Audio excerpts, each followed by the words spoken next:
Chers auditeurs de Radio Espérance, bonjour. Le 20 septembre 2024, Philippine Lenoir de Carlan était assassinée alors qu'elle venait de quitter son université de Paris-Dauphine et rentrer chez elle par le bois de Boulogne. Cinquième d'une fratrie de 6 enfants, elle avait 19 ans, elle était récemment fiancée, engagée dans le scoutisme, brillante et travailleuse, aimée de tous. Un an après cette horrible tragédie, sa maman, Blandine Lenoir de Carlan, a donné un entretien poignant à RTL au micro de Marc-Olivier Fogiel, expliquant la difficulté d'accomplir son deuil. Philippine a été suppliciée, violée et étranglée, mais l'assassin refuse d'en dire davantage, feignant l'amnésie. Cet assassin se nomme Taha Walidat, un Marocain de 22 ans, déjà condamné pour le viol d'une étudiante à l'été 2019. Il était sous OQTF, une obligation de quitter le territoire français.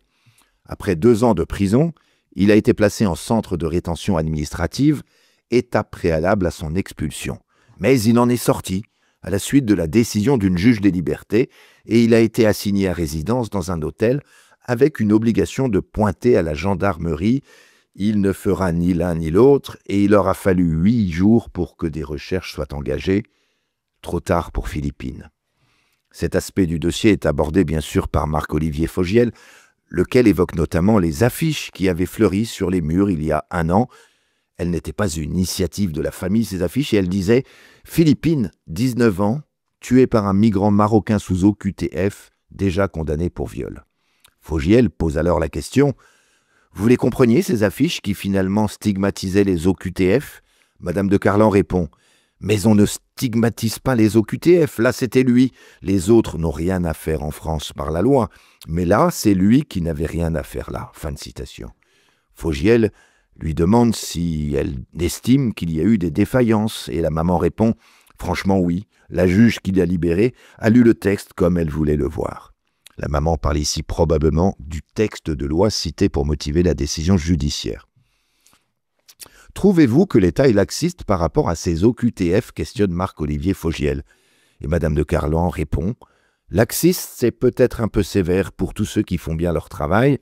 Il y en a certainement beaucoup, mais moi maintenant je sais qu'il y en a qui ne le font pas. » Fogiel précise que le Conseil constitutionnel a censuré une loi qui entendait allonger la durée autorisée de rétention administrative, et la maman répond « Oui, quand on m'a appris que le Conseil constitutionnel avait censuré, alors je suis retombé, j'étais anéanti, je ne comprends pas, ça ne me vient pas au cerveau. » Cette terrible affaire n'est pas un fait divers isolé, elle traduit un fait de société, un problème structurel d'une particulière gravité, une immigration incontrôlée, un nombre élevé de délits et crimes commis par des migrants clandestins et des OQTF, un taux d'exécution des OQTF d'à peine 10%, des lois et des juges, du moins un certain nombre, trop laxistes, un Conseil constitutionnel qui abuse de ses prérogatives pour adopter des interprétations extensives de la Constitution jusqu'à favoriser l'impuissance du politique et censurer la volonté populaire.